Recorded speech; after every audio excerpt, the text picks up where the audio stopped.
নমস্কাৰ সকলোকে আমাৰ অন্য এটা ভিডিঅ'লৈ স্বাগতম জনালোঁ। মই হৈছোঁ পবিত্ৰ বৰা আৰু আপোনালোকে চাই আছে ষ্টাডি উইথ পবিত্ৰ। আমি আজি পুনৰ মক টেষ্ট পেপাৰ এখন লৈ আহিছোঁ। এইটো পাৰ্ট 2। যদি আগৰটো চোৱা নাই তেন্তে সকলোৱে গৈ চাব। যিসকলে আমাৰ চেনেলটো এতিয়াও ছাবস্ক্ৰাইব কৰা নাই সেইসকলে চেনেলটো ছাবস্ক্ৰাইব কৰি বন্ধু বান্ধৱীৰ সৈতে শ্বেয়াৰ কৰি দিব। আমি ইয়াত 30টাকৈ কুৱেশ্যন আলোচনা কৰোঁ, গতিকে সকলোৱে ভিডিঅ'টো শেষলৈকে চাব। তেন্তে বেছি দেৰি নকৰি কুৱেশ্যনসমূহৰ মাজলৈ যাব বিচাৰিছোঁ। আৰু যদি তোমালোকে PDF-সমূহ পাব বিচাৰা তেন্তে ডেছক্ৰিপশ্যনতে টেলিগ্ৰাম লিংকটো দিয়া আছে, সকলোৱে তাত জইন হৈ ল'বা, তাতে PDF-সমূহ পাই যাবা। তেন্তে কুৱেশ্যনৰ মাজলৈ আহিছোঁ। আজিৰ প্ৰথম কুৱেশ্যনটো সুধিছে, গংগোত্ৰী মন্দিৰ কোনখন ৰাজ্যত অৱস্থিত? গংগোত্ৰী মন্দিৰ কোনখন ৰাজ্যত অৱস্থিত সুধিছে। ইয়াত দিছে অপশ্যনত মধ্যপ্ৰদেশ, মণিপুৰ, উত্তৰাখণ্ড, ৰাজস্থান। এই অপশ্যন চাৰিটাৰ ভিতৰত শুদ্ধ উত্তৰটো কোনটো ক'ব লাগে? ইয়াৰ শুদ্ধ উত্তৰটো হৈছে অপশ্যন চি, উত্তৰাখণ্ড। উত্তৰাখণ্ডত গংগোত্ৰী মন্দিৰটো অৱস্থিত, সকলোৱে মনত ৰাখিবা। আমি তাৰপিছত 2 নম্বৰ কুৱেশ্যনটোলৈ আহিছোঁ। 2 নম্বৰ কুৱেশ্যনটো সুধিছে, ভাৰতৰ সংবিধানৰ কোনটো অধ্যায়ত ৰাষ্ট্ৰৰ নিৰ্দেশাত্মক নীতি অন্তৰ্ভুক্ত কৰা হৈছে? সংবিধানৰ কোনটো অধ্যায়ত ৰাষ্ট্ৰৰ নিৰ্দেশাত্মক নীতিসমূহ অন্তৰ্ভুক্ত কৰিছে সুধিছে। ইয়াৰ অপশ্যনৰ শুদ্ধ উত্তৰটো হৈছে অপশ্যন এ, চতুৰ্থ অধ্যায়ত। সংবিধানৰ চতুৰ্থ অধ্যায়ত ৰাষ্ট্ৰৰ নিৰ্দেশাত্মক নীতিসমূহ উল্লেখ কৰিছে, সকলোৱে মনত ৰাখিবা। আৰু সকলোৱে মনত ৰাখিবা, আয়াৰলেণ্ডৰ সংবিধানৰ আৰ্হিত ভাৰতৰ সংবিধানত এই যি নিৰ্দেশাত্মক নীতিসমূহ, সেই নিৰ্দেশাত্মক নীতিসমূহ তোমাৰ 36 নং অনুচ্ছেদৰ পৰা 51 নং অনুচ্ছেদলৈকে এই নিৰ্দেশাত্মক নীতিসমূহ আছে, অন্তৰ্ভুক্ত আছে, সকলোৱে মনত ৰাখিবা। আমি তাৰপিছত 3 নম্বৰ কুৱেশ্যনটোলৈ আহিছোঁ। 3 নম্বৰ কুৱেশ্যনে সুধিছে, সংবিধানৰ কোনটো অনুচ্ছেদ মতে কোনো ৰাজ্যত সাংবিধানিক অচলাৱস্থাৰ সৃষ্টি হ'লে ৰাষ্ট্ৰপতিয়ে ৰাজ্যিক জৰুৰীকালীন অৱস্থা ঘোষণা কৰিব পাৰে? সংবিধানৰ কোনটো অনুচ্ছেদ মতে ৰাষ্ট্ৰপতিয়ে ৰাজ্যিক জৰুৰীকালীন অৱস্থাৰ ঘোষণা কৰিব পাৰে সুধিছে। অপশ্যনৰ কোনটো শুদ্ধ হয় ক'ব লাগে। ইয়াৰ শুদ্ধ উত্তৰটো হৈছে অপশ্যন বি, 356 নং অনুচ্ছেদ। 356 নং অনুচ্ছেদ অনুসৰি ৰাষ্ট্ৰপতিয়ে কোনো ৰাজ্যত সাংবিধানিক অচলাৱস্থাৰ সৃষ্টি হ'লে ৰাজ্যিক জৰুৰীকালীন অৱস্থা ঘোষণা কৰিব পাৰে। আমি তাৰপিছৰ 4 নম্বৰ কুৱেশ্যনলৈ আহিছোঁ। 4 নম্বৰ কুৱেশ্যন সুধিছে, ইয়েছে দৰ্জে ঠেংচিয়ে কোনখন উপন্যাসৰ বাবে সাহিত্য একাডেমী বঁটা লাভ কৰিছিল? ইয়েছে দৰ্জে ঠেংচিয়ে কোনখন উপন্যাস তেখেতে সাহিত্য একাডেমী বঁটা পাইছিলে সুধিছে। ইয়াৰ অপশ্যনৰ শুদ্ধ উত্তৰটো হৈছে অপশ্যন এ, মৌন ওঁঠ মুখৰ হৃদয়। মৌন ওঁঠ মুখৰ হৃদয় এই গ্ৰন্থখনৰ বাবে, উপন্যাসখনৰ বাবে ইয়েছে দৰ্জে ঠেংচিয়ে তোমাৰ মনত ৰাখিবা 2005 চনত সাহিত্য একাডেমী বঁটা লাভ কৰিছিলে, সকলোৱে লিখি ল'বা। আমি তাৰপিছত আহিছোঁ 5 নম্বৰ কুৱেশ্যনলৈ। 5 নম্বৰ কুৱেশ্যনে সুধিছে, টাইপে কোনখন দেশৰ ৰাজধানী চহৰ? টাইপে নামটো সকলোৱে শুনা নিশ্চয় লাগিছে, আগত কুৱেশ্যনটো আনিছোঁ। কোনখন দেশৰ ৰাজধানী চহৰ সুধিছে। ইয়াত দিছে চীন, জাপান, নৰৱে, টাইৱান। ইয়াৰ ৰাইট এনচাৰটো হৈছে অপশ্যন ডি, টাইৱানৰ। টাইৱানৰ ৰাজধানী চহৰখনৰ নাম হৈছে টাইপে, সকলোৱে মনত ৰাখিবা। আমি তাৰপিছত 6 নম্বৰ কুৱেশ্যনলৈ আহিছোঁ। 6 নম্বৰ কুৱেশ্যন সুধিছে, আন্তঃৰাষ্ট্ৰীয় শ্ৰমিক সংস্থা যাক ইণ্টাৰনেশ্যনেল লেবাৰ অৰ্গেনাইজেশ্যন বুলি কোৱা হয়, তাৰ মুখ্য কাৰ্যালয় ক'ত অৱস্থিত? মুখ্য কাৰ্যালয় ক'ত অৱস্থিত সুধিছে। ইয়াৰ অপশ্যনৰ শুদ্ধ উত্তৰটো হৈছে অপশ্যন বি, জেনেভা। জেনেভাত আন্তঃৰাষ্ট্ৰীয় শ্ৰমিক সংস্থাৰ মুখ্য কাৰ্যালয় অৱস্থিত, ইণ্টাৰনেশ্যনেল লেবাৰ অৰ্গেনাইজেশ্যনৰ, সকলোৱে মনত ৰাখিবা। আমি তাৰপিছত আহিছোঁ 7 নম্বৰ কুৱেশ্যনটোলৈ। 7 নম্বৰ কুৱেশ্যনটো সুধিছে, ভৰতনাট্যম কোনখন ৰাজ্যৰ ধ্ৰুপদী নৃত্য? ভৰতনাট্যম কোনখন ৰাজ্যৰ নৃত্য সুধিছে। ইয়াৰ অপশ্যনত দিছে অৰুণাচল প্ৰদেশ, মণিপুৰ, মিজোৰাম, তামিলনাডু। ইয়াৰ ৰাইট এনচাৰটো হৈছে অপশ্যন ডি, তামিলনাডু। তামিলনাডুৰ এটি ধ্ৰুপদী নৃত্য হৈছে ভৰতনাট্যম, সকলোৱে মনত ৰাখিবা। আমি তাৰপিছৰ 8 নম্বৰ কুৱেশ্যনটোলৈ আহিছোঁ। 8 নম্বৰ কুৱেশ্যন সুধিছে, বীৰভূমি কি? বীৰভূমি কি সুধিছে। ইয়াৰ অপশ্যনৰ কোনটো শুদ্ধ হয় ক'ব লাগে। ইয়াৰ ৰাইট এনচাৰটো হৈছে অপশ্যন এ, ৰাজীৱ গান্ধীৰ সমাধিস্থল। ৰাজীৱ গান্ধীৰ সমাধিস্থলক বীৰভূমি বুলি কোৱা হয়, সকলোৱে মনত ৰাখিবা।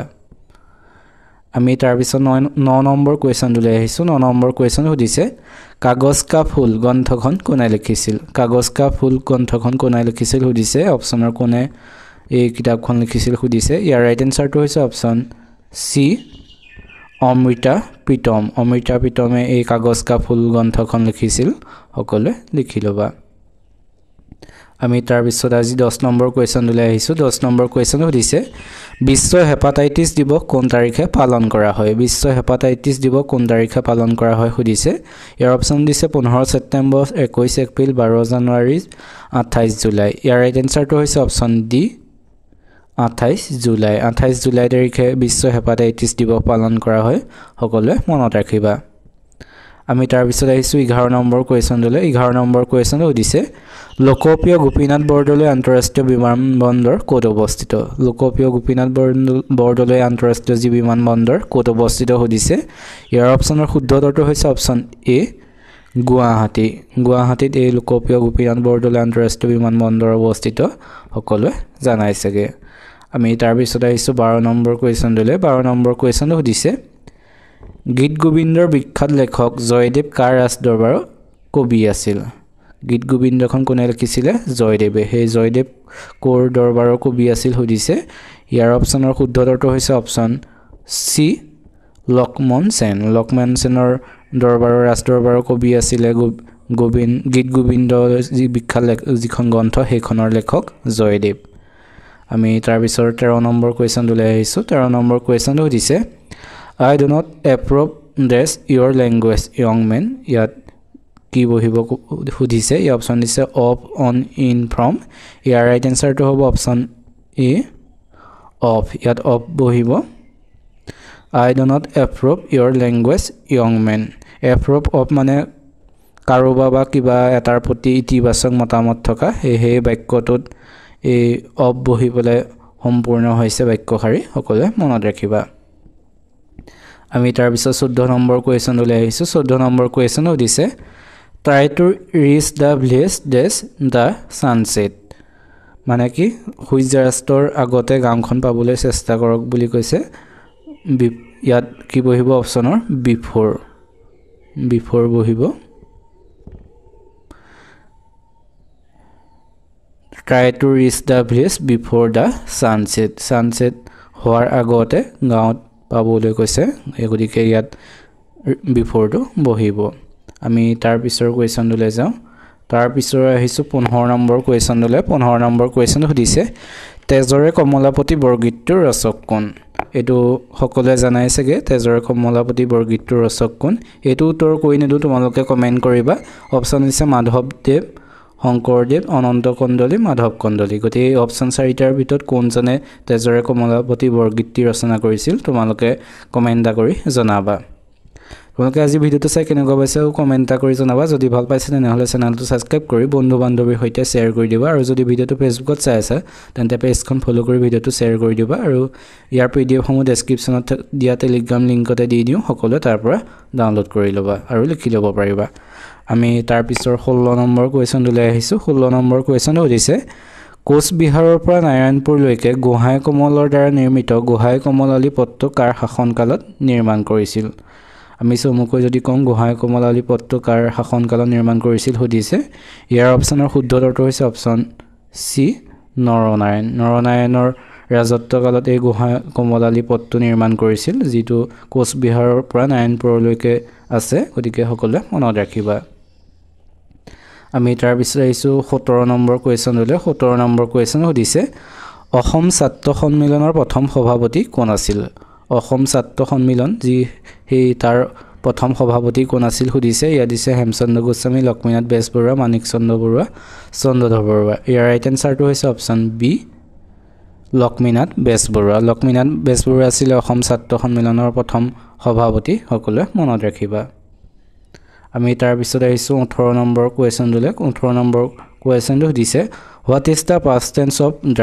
ড্ৰাইভৰ পাষ্ট টেন্সটো কি সুধিছে ইয়াৰ ৰাইট এনসাৰটো হৈছে অপচন ডি ড্ৰপ হৈছে ড্ৰাইভৰ পাষ্ট টেন্স সকলোৱে মনত ৰাখিবা এনে ধৰণৰ কোৱেশ্চন আহিবই তোমালোকৰ তাৰ পিছত আহিছো আমি 19 নম্বৰ কোৱেশ্চন লৈ 19 নম্বৰ কোৱেশ্চন সুধিছে a person who cuts and sells meat called অৰ্থাৎ তোমালোকৰ মাংস কাটি বিক্ৰী কৰা যিজন ব্যক্তি সেই ব্যক্তিজনক কি বুলি কয় সুধিছে ইয়াৰ অপচনৰ কোনটো শুদ্ধ হৈ ক'ব লাগে ইয়াৰ ৰাইট এনসাৰটো হৈছে অপচন এ বাটচাৰ বুলি কয় যিটো মাংস কাটি বিক্ৰী কৰা ব্যক্তি তেখেতক যিটো আমাৰ অসমীয়াত তেনেদৰে কচাই বুলি শব্দটো কয় গতিকে ইয়াৰ ইংলিছ শব্দটো হৈছে বাচ্চাৰ গতিকে সকলোৱে মনত ৰাখিবা আমি তাৰ পিছৰ কোৱেশ্যনলৈ যাওঁ তাৰ পিছৰ 20 নম্বৰ কোৱেশ্যনটো সুধিছে what is the house of dog call কুকুৰৰ যি ঘৰ সেই ঘৰটোক কি বুলি কয় সুধিছে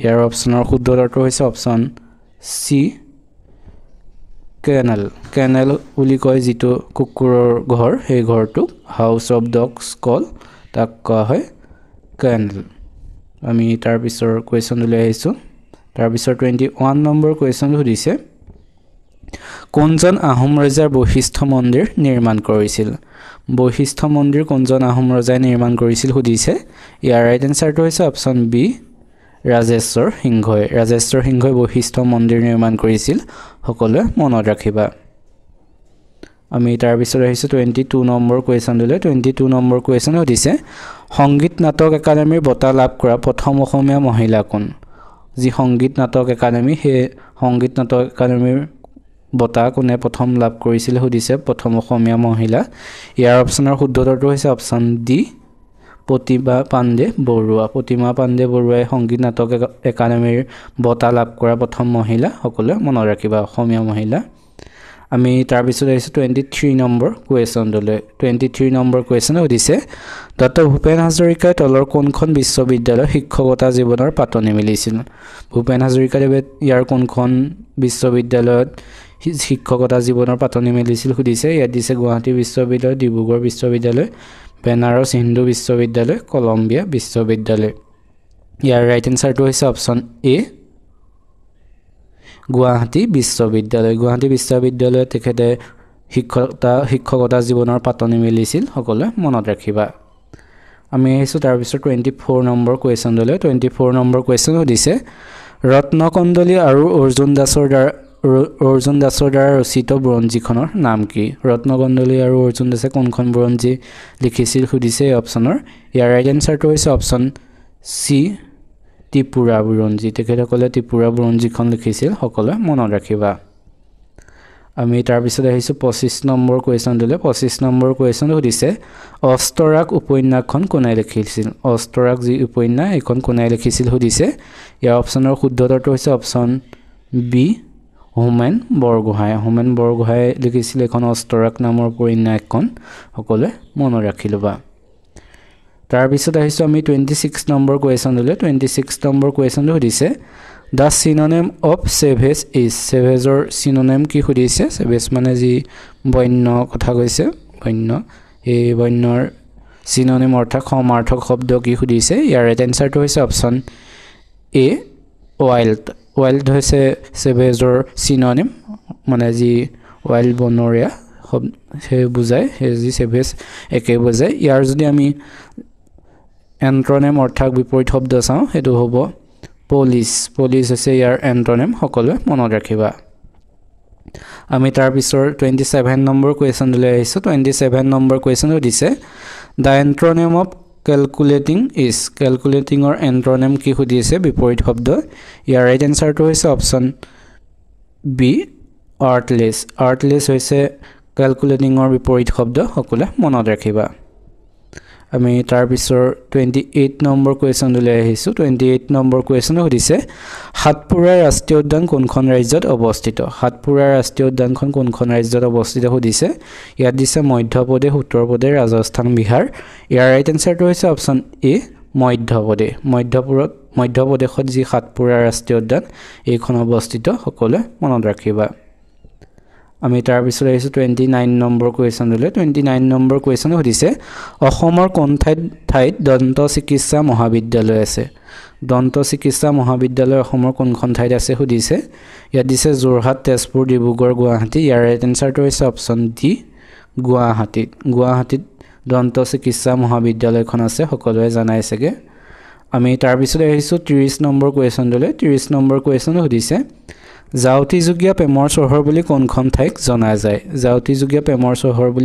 ঠাইক জনা যায় সুধিছে ইয়াৰ অপচনৰ শুদ্ধ উত্তৰটো হৈছে অপচন বি তেজপুৰ এইটো সকলোৱে জানাই চাগে তেজপুৰক জাউতিযুগীয়া প্ৰেমৰ চহৰ বুলি কোৱা হয় সকলোৱে মনত ৰাখিবা আজি এইকেইটাই আছিল কুৱেশ্যন আজি যি আমি 30টা কুৱেশ্যন কৰিলোঁ এই 30টাৰ ভিতৰত তোমালোকে কিমানটা পাৰিছা সকলোৱে কমেণ্ট কৰি জনাবা যিসকলে আমাৰ চেনেলটো প্ৰথম চাইছা সেইসকলে চেনেলটো ছাবস্ক্ৰাইব কৰি দিবা আমি এনে ধৰণৰ এডিআৰ ৰিপৰ্ট কুৱেশ্যনসমূহ ৰেগুলাৰ আনো গতিকে সকলোৱে ছাবস্ক্ৰাইব কৰি থবা আৰু যদি পিডিএফসমূহ পাব বিচাৰে তেন্তে আগতেই কৈছোঁ ডেছক্ৰিপশ্যনতে টেলিগ্ৰাম লিংকটো দিয়া আছে সকলোৱে তাত জইন হৈ ল'বা আৰু ফেচবুকত যি পবিত্ৰ বৰা নামৰ পেজখন আছে সেইখন ফ'ল' কৰিবা তাতো আমি কুৱেশ্যনসমূহ দি থাকোঁ তাতো তোমালোকে উত্তৰ দি থাকিব পাৰিবা তেন্তে আজিলৈ ভিডিঅ'টো ইমানে ধন্যবাদ